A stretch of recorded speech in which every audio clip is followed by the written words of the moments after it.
most often repeated command in scriptures, do not fear. It's obviously not by accident. It's a very specific thing that God addressed because he knew what our greatest weakness would be. He knew the greatest point of failure or the greatest point of turning from opportunity, the very thing that would keep us from the lifestyle of courage he designed for us. When I was sitting here, I was just reminded of something about the Lord. You know, we love him because he first loved us, right? But think what that means is that when he does something towards us, he's giving us the opportunity to mirror back to him what he's done towards us. All right, so the zeal with which he loves us becomes our zeal with which we love him.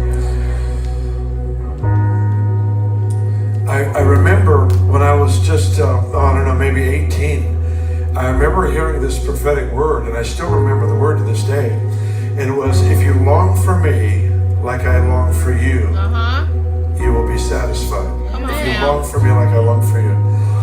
And there's this crazy thing in the kingdom where we get to mirror back.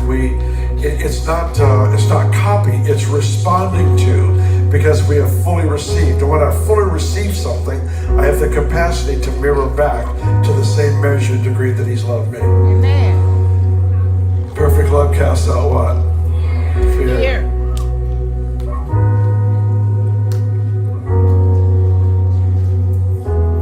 There's this great verse in Jude that talks about keep yourself in the love of God. It says he'll keep you from falling, but then it says keep yourself in the love of God. There's this responsibility. So here's what we're going to do. We're going to pray. I've got this verse that I was looking at earlier. It says, you will be far from oppression, for you shall not fear.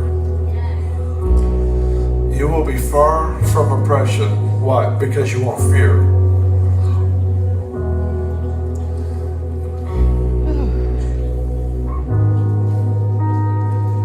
It's not being far from oppression that helps you not to fear. It's not fearing that helps you not to be oppressed. I could preach if you just keep staring at me.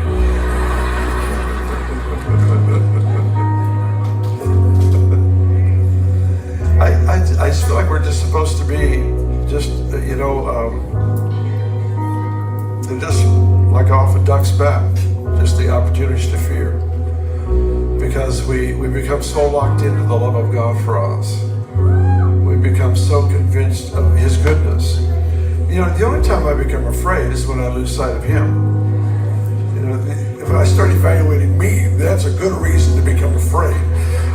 But when I'm locked into his love, it just doesn't work that way. It's like every attempt of the enemy is just not impressive.